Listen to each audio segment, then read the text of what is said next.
let's meet the people who live in the Burns house, George and Gracie.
As we look in at the Burns home today, we find Gracie talking to her friend and fellow clubwoman, Blanche Morton. Read the news, Blanche. There'll be a meeting of the Beverly Hills Uplifters Society at 2 o'clock. And our guest speaker will be Cary Grant. Cary Grant? Yeah. Oh, that big, handsome Englishman. Oh, you said it. Of course, I wouldn't trade my George for Cary Grant. Oh, I wouldn't trade my Harry either. Now, our husbands may not have his looks, but they've got other qualities that he hasn't got. You bet. Plenty of them. Dozens. Hundreds. Thousands. Wish I could think of one. Me too. That Grant's got everything. Oh, yes. The way his eyes twinkle when he looks at you. Yeah. Do George's eyes twinkle? Only when the light hits his bifocal.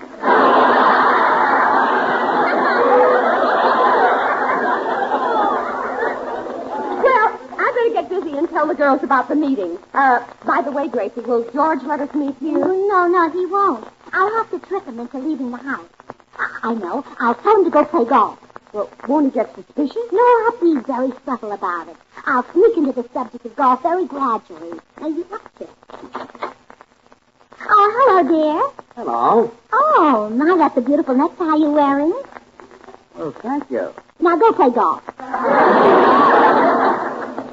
Play golf? Yes, you're awfully good at it. Well, I have been playing pretty hot golf lately. Yesterday, I won a match from Jack Benny. Oh, I'm surprised you get that much.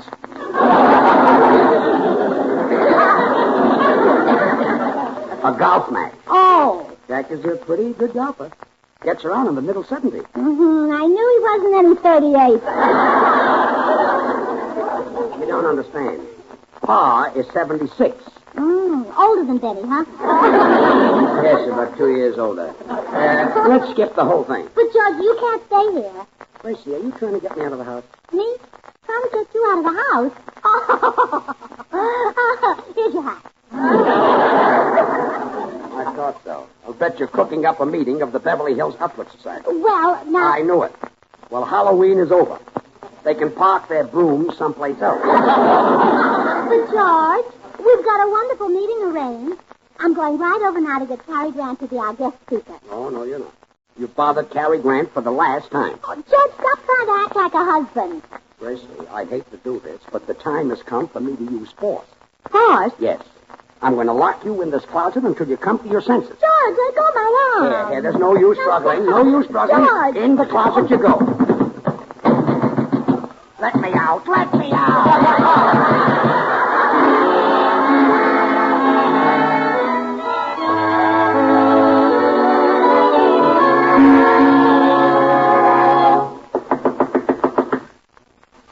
Yes? Oh, it's you, Gracie. Oh, yes. Hello, Mr. Grant.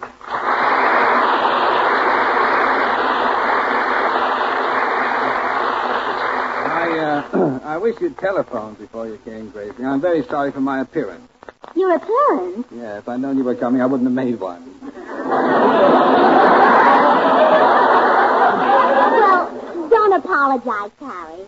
I've paid you so many visits, you're getting to be an old friend. Mm-hmm. And getting older with every visit. Well, I'm here to ask you something. Shall I get right to the point? Yes, plunge it in. I want you to make a talk before my club, the Beverly Hills Uplifters Society. Oh, no. Please, Gracie, not your club again. Well, there's nothing to be frightened about. You've seen the Uplifters. They're just women. Thanks for clearing that up. Then you'll do it? No, really, Gracie, I'm very bad at making speeches. Why don't you get Georgie Jessel? Georgie Jessel? Yeah, he'd get a lot of laughs. Well, if the girls want to laugh, they can go home and look at their husbands. Well, honestly, Gracie, I wouldn't know what to say. Well, you don't have to. I've written your speech out for you. Now, here, read it. Oh, all right. Madam President, beautiful, ravishing, adorable ladies of the Uplift Society. Yeah, now, there'll be a slight pause there while I restore order. Read on. The title of my speech today is Women, Are They Here to Stay? Catchy little title, huh? Well, read on. Thanks. Yes, women are here to stay. Statistics prove that of all the mothers in the world, approximately 100% are women. No other sex can make that statement. It makes you stop and think, doesn't it? That it does. Well, read on. Women come in 4 sizes. Thin, medium, plump, and get a load of her.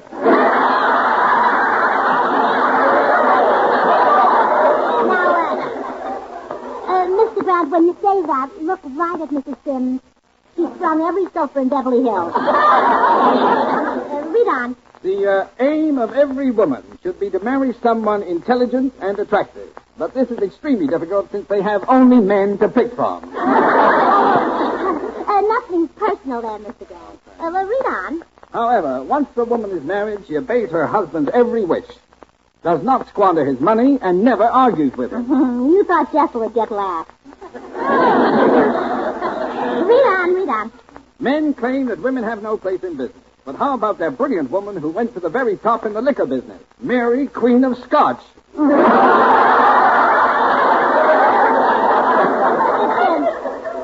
so the dynamite like that. Well, read on.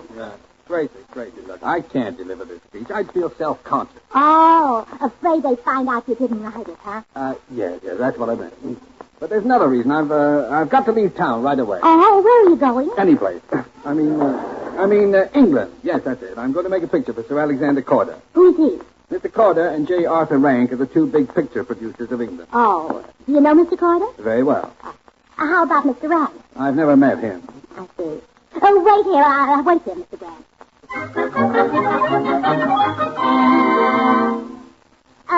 Will you do it, Meredith? Why, certainly, Gracie. As a loyal member of the Uplift Society, I'll do anything you say. Oh, good. Now, here's Cary Grant's house. Now, have you got everything straight? Yes, I'm J. Arthur Rank, the English movie producer. Yes. And I'm to keep Cary Grant from going to England. Right. I'll hide back here and listen. Yes? Fruit, old Pip. I beg your pardon? I jolly well came over to say that I bought your blooming old contract from beastly old Alexander Corder. So your trip to blinking old England is ripping well off. Wait a minute. Who are you? I'm Rank. I know, but who are you? Well, I'm J. Arthur Rank, the movie magnate. You work for me now. I do? Quite. Congratulations and all that sort of rottenness. I've met you someplace. Isn't your name Williams? No. Wilson. Maurice Wilson. No. Meredith Wilson. That's right. Well, it's nice to meet you again. Thank you. Same here. Well, as I was saying, my name is J. Arthur Rank. Yes, old beast? You are not J. Arthur Rank. You're Meredith Wilson. Darn it, there's been a leak. Now run along and tell Gracie that her plan didn't work. Very well. Goodbye. Fruit, old Pip. Don't close the door, Mr. Grant. I've got another idea. Oh, no.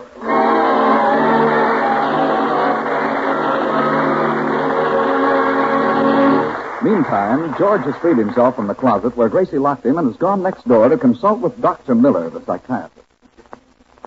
But, Doctor, I tell you, I'm worried. Gracie and those uplifters will drive Cary Grant nuts. Oh, tut. Mr. Grant probably found your wife's visit merely amusing. By now he's forgotten the whole incident. Come in. Doctor, you've got to help me. Gracie Allen and the uplifters are after me. They're driving me crazy. Wrong, wasn't I? I can't stand it any longer. Everywhere I look, I see little pink Gracie Allen. There's a green one. My mistake. That's her husband. Hello, George. Hello, Cary. I was just telling the doctor about the uplifters. Yes, and I think I can remove your uplifter fixation rather easily. You do? Certainly. You've come to regard them as monsters. Actually, they're harmless housewives. You'd lose your fear if you were able to observe them in their proper setting. Well, how could we get them into a cage? I'd better have a look at these women. Mr. Burns, is there a place in your house where we could spy on them without being seen? Yes. We could sneak into my den and listen through the door. Good. That'll give me a chance to put them under observation. Come along, gentlemen. George, how close will we be to the uplifters? About 10 feet. Doctor, may I have a shot of Novocaine?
Did anyone see us come into your den, George? No, we're okay.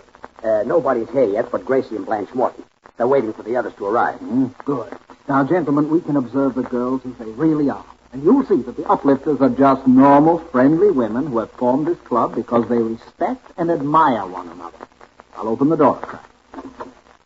Blanche, I can't wait to see what that skinny Clara Bagley will wear today.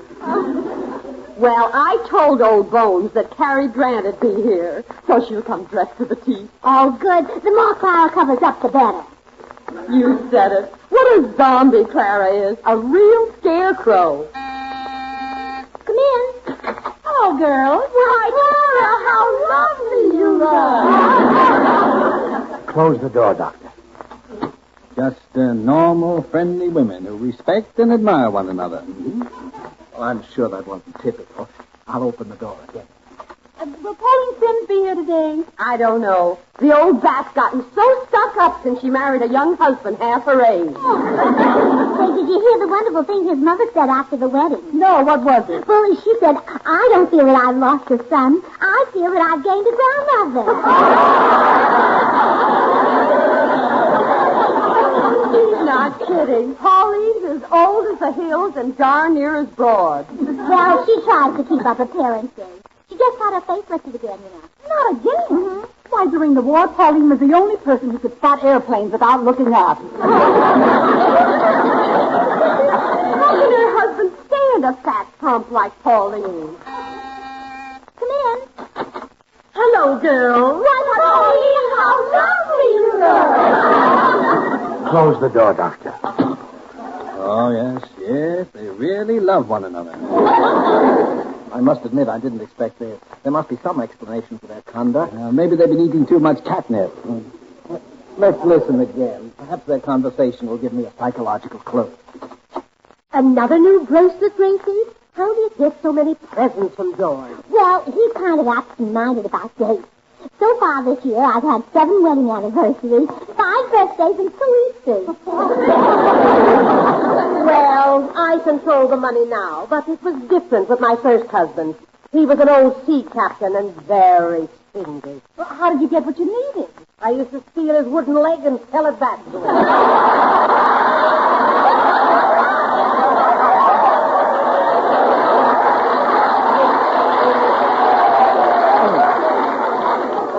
Close the door, Diane. Gentlemen, I have a clue. Those women are not to blame for their conduct. Not to blame? No. Speaking as a psychiatrist, I would define the source of their behavior as an accumulation of deeply rooted, hyper-egoistic complexes stemming from the pusillanimous nature of their associative environments. What does that mean? They're married to jerks. Thanks. But, Doctor, Gracie belongs and she's married to... Yeah, I see what you mean. Believe me, gentlemen, no woman with an intelligent husband would join that club. Open the door again. This is fascinating. Girl, here comes our new member. She's going to join the club today. Gracie, will she sit in? Oh, she's a born-up rooster. Wait till I tell you how she gets new clothes from her husband. How? Well, she told her husband that their children are taking music lessons. And now every week he makes out a check for a violin teacher named Sachs and a piano teacher named Bullock.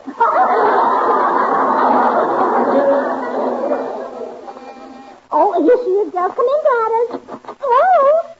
Close the door. And bring me a triple shot of bourbon. What's the matter? Gladys is my wife. Oh, no.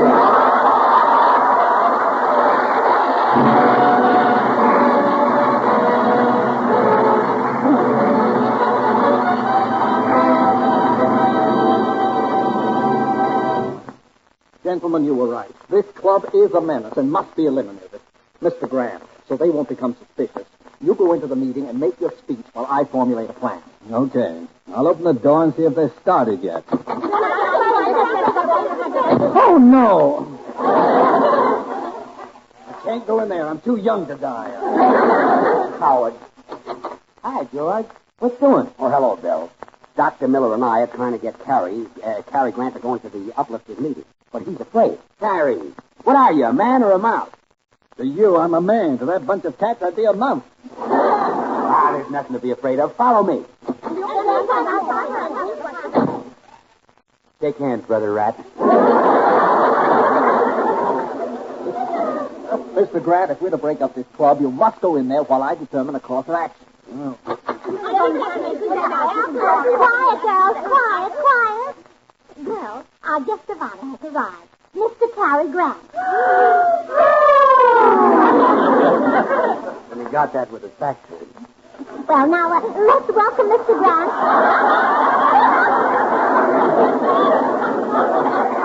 Let's welcome Mr. Grant with a couple of rousing hip-hips. All together now. Hip-hip, hooray! Hip-hip, hooray! And now how about giving my husband a couple of big hits? Nature beat us to it. You should talk. Order, please, order. Mr. Grant, we're all thrilled to have you here. Oh, we certainly are. This is the moment of a lifetime. Oh, we girls are so excited. Yes, every one of us.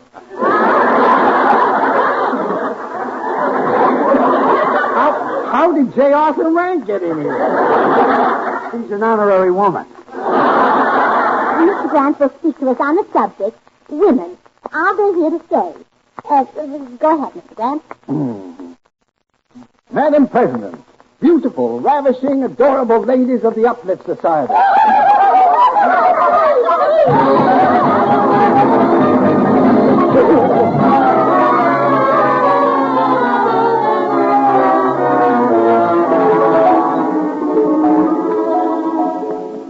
What happened after Mr. Grant made his speech? All the girls lined up and kissed him. Poor Cary. Yeah. Try slapping him with that wet towel again. Maybe that'll bring him to. Gee, the kisses are getting better.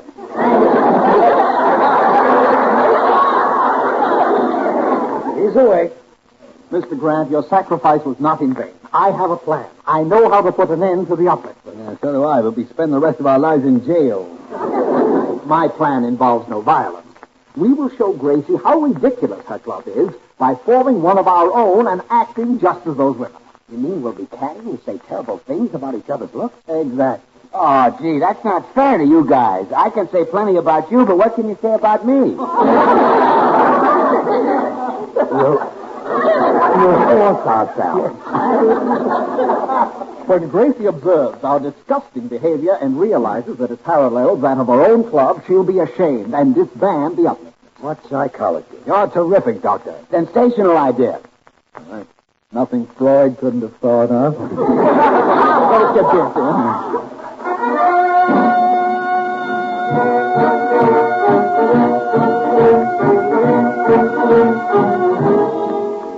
Oh, Gracie, just leave the chairs here in the living room. My club is meeting in a few minutes. Your club? Yeah, we fellows have organized a club exactly like the one you women have. Oh, how wonderful. But I better take down our coat of arms. It wouldn't be appropriate for men. See, it's two lipsticks crossed on a field of girdles.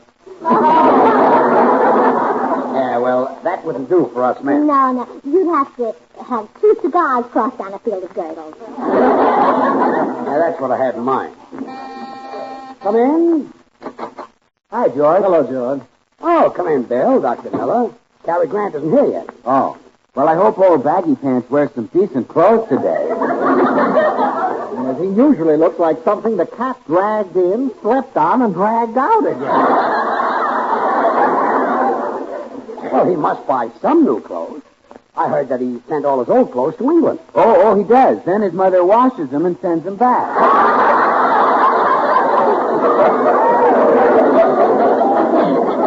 Tell me, how old is Grant? I'm not sure, but when he first came to Hollywood, there was nothing here but palm trees and Wallace Berry.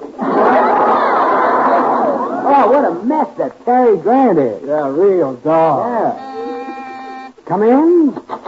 Hello, fellas. Why, Cary, how wonderful you are. Come in. Somehow this all sounds very familiar to me. Yes, it's just like your club, Mrs. Burns. Where shall I hang my hat? Hang up that old relic, throw it in the trash where it belongs. Oh, relic. This is Adam's best hat. How did you get it? Did Eve make him throw it away? Now, fellas, you're acting just like Gracie's club. Wait a minute. You're a fine one to talk about hats, Goodwin. All you ever wear on your head is curlers. I do not wear curlers. This is a Tony Cold way. Well, it looks like Tony is still in it. Boys, act your age. At his age, who can act? Look, Wavy Wig, I can take you any day of the week. Listen, Grant, just because you took Richmond doesn't mean you can take me. Homer, you better get out of this crowd. What? Well, if you could say things like that about Cary Grant, Wavy gets started on you. You still think you could take me, bit player? Why, I'd tear your hair out if I wasn't afraid of getting peroxide on my hands. You're jealous because I'm doing so well in pictures. You ought to do well. You've got the best cameraman, the best electrician, and the best bricklayer. Bricklayer? Yes, they put your makeup on with a trowel.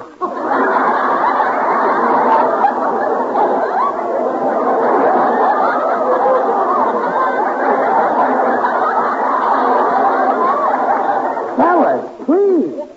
Fellas. Well, I've heard enough. I'm going right out and disband the Beverly Hills Uplifters Society. You see, gentlemen, psychology. You're really breaking up your club, huh, Gracie? Absolutely. You men have so much more fun. We girls are all going to join your club.